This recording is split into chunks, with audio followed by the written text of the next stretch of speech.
Welcome to the Traditional Way. I'm your host, Brett Shumway. This podcast is brought to you by the Martial Arts Center Network, where you can find all things martial arts related on our social media pages and the main app, available on Apple and Google stores, where you can catch up on all the open circuit sport karate news with Inside Scoop, catch a movie review with fists, kicks, and flicks, or find out what's happening in the Jiu-Jitsu and MMA worlds on the Winner's Circle. Plus now, exclusive content that is only available on the main app. On this episode, we're going to be covering the Karate One's first tournament in the Philippines as the Youth League makes its historic debut in Manila.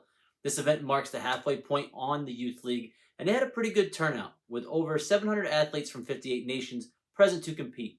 As expected, the home country had the biggest group of around 200 athletes. Australia came in second with 68, and the Russian Federation, more commonly referred to as WKF1, brought 62. Let's dive into the results. After losing in her first fight at her first ever WKF event in Fujairah, Sara El Sume comes into this event in the minus 47 kilogram division looking for better results. And boy did she. She won her first fight by the 8-point spread and then took out the world number one in the second match. She cruises into the final where she would secure a 3-1 victory and her first WKF medal. Now there's nothing better for the confidence than starting the day out with a 0-1 record and ending the day with a 4-1 record.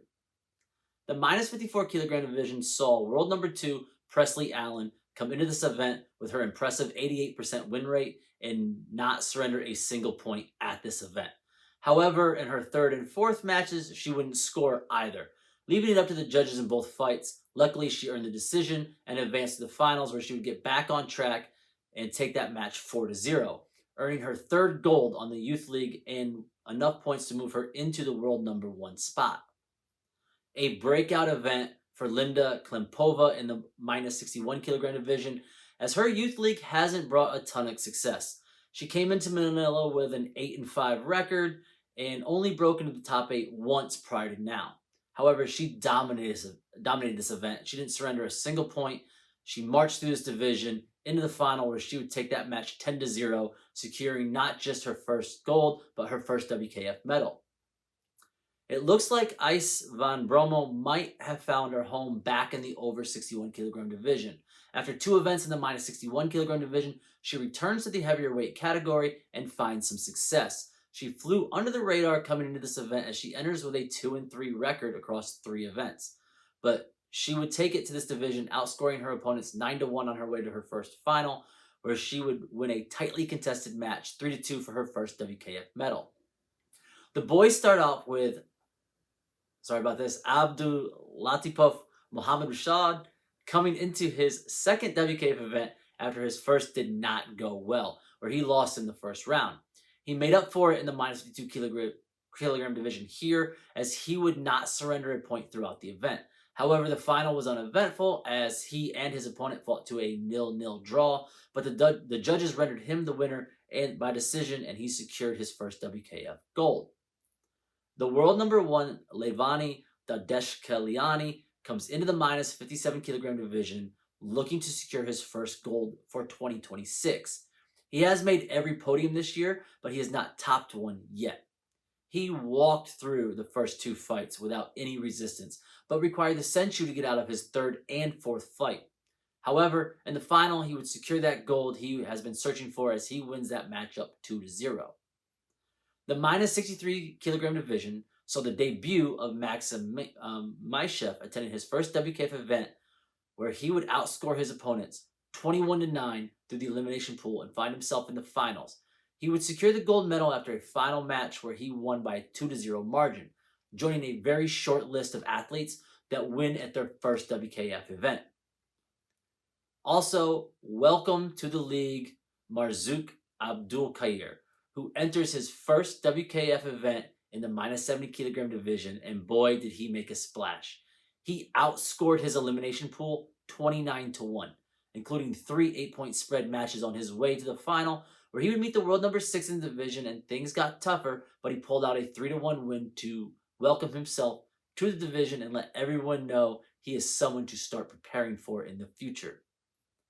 And in the over 70 kilogram division, Omar Gogriciani went perfect through the elimination pool and would not surrender a point in the final. However, he wouldn't score one either. The final ended up with a lackluster 0-0 draw, where he would be awarded the nod from the judges to secure his second gold in as many events, but more importantly, remained perfect within the WKF thus far. The female kata division found world number one Marielle Goethe and the USA's Natalie Goodwin both walk through their elimination pools, and both have only two judges not go their way until they got to the final, where we would see a rematch from Fujara, and the outcome would be the same as Goodwin's Paparin could not overtake the Chatnar Kusanku of Goethe, as the young German would take the match 4-1 and win the gold medal. In the male kata division, Zulfikar and Jeffrey Olays both come into their second WKF event, and both have a pretty easy ascent to the final, with neither one really being threatened on their way to meeting up with each other. In the final, they would have a Super MP showdown, and it would see Zulfikar edge out the victory 3-2, secure his first gold within the WKF. Sometimes you just have a day, and Chiak Ho had herself one in Manila. Coming into this event with a mediocre 10-6 record through 5 events, no one was really expecting much out of her in the minus 48 kilogram division, but she put on a show, surrendering 1 point to the world number 2 that she beat en route to the final, where she would secure her first WKF gold by a score of 2-0. A very interesting up and down day for the world number 2 Veronika Gashnikova in the minus 53 kilogram division, as she would destroy one opponent and then need the Hantai decision to win the next round. Her first match she won 6-1, then a 0-0 draw. Next she beat her opponent 10-0, and in the final she fought to a 0-0 draw and needed a decision to win the gold. An odd way to top the podium, but it's not as easy as the stat line would indicate, right? So at the end of the day, she has a gold medal and she outscored her opponent 16-1, but that really doesn't tell the story of what happened. She had a very up and down day on her way to top the podium. If you haven't heard of Hannah Sondergaard, you haven't been paying attention. The world number 1 in the minus 59 kilogram division continues to dominate the competition, and she just transitioned into the juniors at the beginning of this year, so she has a full year and a half more in this age group. She didn't surrender a single point in Manila, and she won the final 7-0 for a pretty easy day to top the podium once again for her. Also, the world number 1, Mariam Basharat, sets herself apart from the competition, as she would not give up a single point at this event. She outscored her opponents 13-0, not destroying them, but just doing basically what she needed to do to win. Makes it to the top of the podium. This gold continues her podium streak, bringing it to 10 events. She hasn't missed a podium since her debut in the WKF in 2023. And in the over 66 kilogram division, Safia Nezamatanova looks to make her mark in the division following her silver from Fujara, and she had an outstanding event, going perfect through this division, where she outscored her opponents 25-0 to top the podium, securing her first WKF gold. The young men kick it off with Rayan Gorban Myrodov finally getting into a groove in the junior age category, as he is approaching his final couple of months in the juniors. He had a pretty lackluster time in the minus 55 kilogram division, but has caught on recently. In Manila, he started off as expected, narrowly getting through his first 4 matches by either Senshu, 1 point, or the Hantai decision. But in the final, he would turn it up and take that match 6-1 to secure his second gold in his past 2 youth league events. Let's hope he is starting to get it together before making that huge step up into the adults that is coming up for in July for him. It looks like Maxim Vyechkov needs to find a home in which division he is going to fight in. He is currently the world number 3 in the minus 55 kilogram division, but now this is the second time this year he is fighting in the minus 61 kilogram division. So we don't know where he will land overall, but in Manila, this division went great for him. He outscored his opponent 17-1 on his way to the finals, where he would secure his first gold medal in this weight category after a 5-1 win in the final.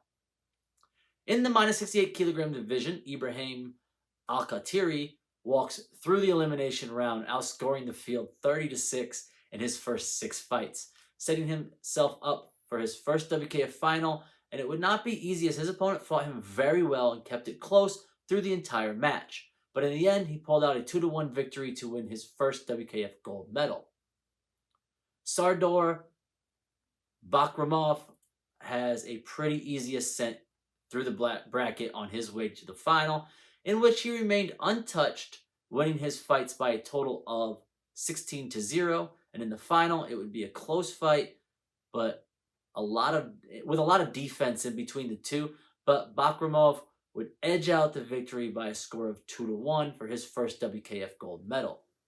And in the over 76 kilogram division, the world number 1, Hüseyin Ajanunin, would have another great event, making it out of the elimination pool with a total score of 15-4, and walk into the final where he had an exciting match and would be pushed by his opponent. However, he wouldn't get pushed hard enough as he secured the victory by a 6-4 margin and secure another gold as he approaches the end of his junior-aged eligibility in the next couple of months.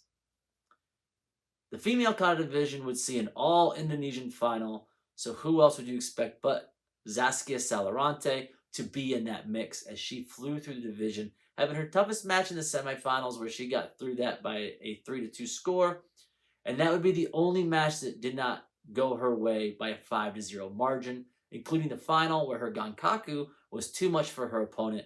She now remains perfect as a junior, topping the podium at every event she's attended since stepping up in age.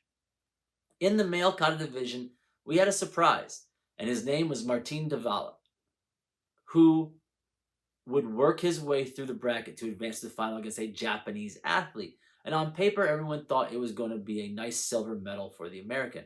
But Davila had other plans as he took his Super Rempe into the final and defeated the Unsu of his opponent by a score of 3-2. Now, it's hard to call this an upset since this was the Japanese athlete's first ever event. But it definitely turned a bunch of heads as Davila stood atop the podium for the first time in his WKF career. My biggest takeaway, and the thing I noticed in Manila, was that the top-ranked fighters did not get tested. Some of them had a couple of close fights, but it never really appeared that they were in much danger of losing. Additionally, the pedigree of some of these top-ranked athletes is far outreaching their opponents at this point. Let's look at Hannah Sondergaard, is at a level that is just better than her division right now. And the same could be said for Mariam Bashara. When it is a shock that someone fought them to a close match, that is saying something about where they are compared to their peers. Those two in particular, I am looking very forward to their growth as they move up into the adults. Unfortunately, we're at least a year and a half at the earliest, as they both just stepped up into the juniors recently. I also have to congratulate the U.S. team's performance, as they were tied with the second most medals at this event with 7. That may be the best youth league results I've seen from the USA since I started covering the WKF, especially them being represented in 4 finals. They ended up with 2 golds, 2 silvers, and 3 bronzes, and I hope this is a start of the youth movement from the U.S. athletes within the WKF. I'm looking very forward to them having much success and growing into the Series A and into the Premier League. And with that, I want to thank you guys for tuning into another episode of The Traditional Way. Join me on the next episode where I'll bring you both the EKF and PKF Senior Continental Championships. Till then, continue to support the Martial Arts Center Network and all of our content. Till next time, guys.